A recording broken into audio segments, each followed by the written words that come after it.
Okay? Just 1, 2, 3. From the nature, we just list them. I listed, I think, 25, 30, something like that. The fruit fly has to make sure that energy efficient.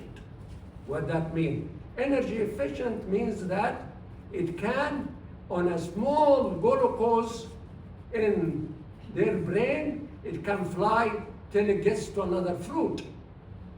Number one. Number two, it has to be power efficient. What's the difference between power efficient and energy efficient? Energy is the energy which you take for flying. And this is the energy. If this is a good telephone, it uses less energy than this telephone, which means that it can operate in a longer time, okay, on one charge of battery. That's, we call it in microchip design, figure of merit. Figure of merit is the numbers you can use to compare microchip A with microchip B. One of them is energy, it takes less energy. The other one, it takes less power. Because any operation in the microchip or any operation in the brain, it generates power. If it's too much power, you need actually to force it air with a fan. And this is a no-no for a carry-on like this. You cannot put a fan here. Yes, you can do it in a laptop, desktop laptop, but the beauty of mobile, which I contributed a lot, is to have microchips which use less energy and less power, and high speed. So the fruit fly does this naturally. God's design. The designer, capital T-H-E.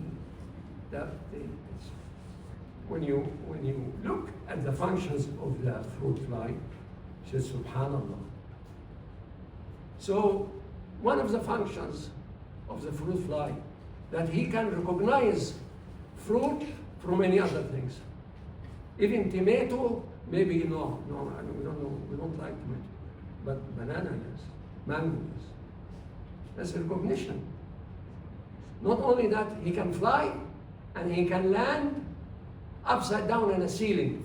Impossible to do a robot to do that. Impossible. Impossible for that weight and that size. Remember, you have to look at the weight and the size and the energy and the power and the accuracy and speed. Okay, got the idea? But this one here is more complicated many folds than the brain of the fruit fly. We come to the most important part, which is the memory. Actually, I give you 5 secrets of the memory of the human brain, which I discuss in the book. And you will never hear this in a medical school.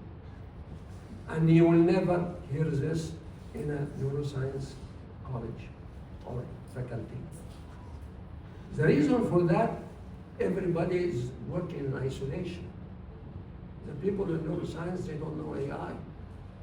People in AI, they don't know neuroscience and brain physiology and biology. No. So let's look at the brain structure here. So the memory of the brain is very important.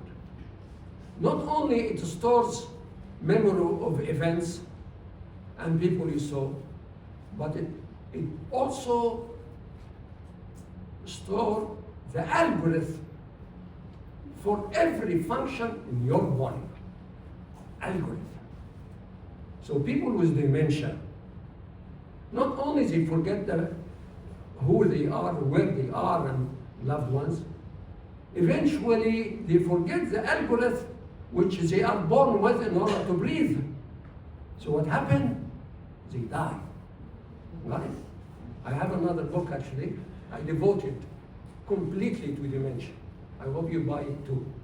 You know, it becomes expensive to come to here, right? Too much. But I'm sure that you will enjoy this book, and you will enjoy also the book on dementia. Because dementia becomes a very difficult for people in 50s and up. How difficult? In the US, which I'm sure that this is also in Canada, Western country, I'm not sure about here, but anyway, the lifespan in the US, people expected to live, it's around 80 years, about 80. Women always have better luck, they live longer, I don't know why. But another terminology is health span. Health span. So you have lifespan, which is life expectancy.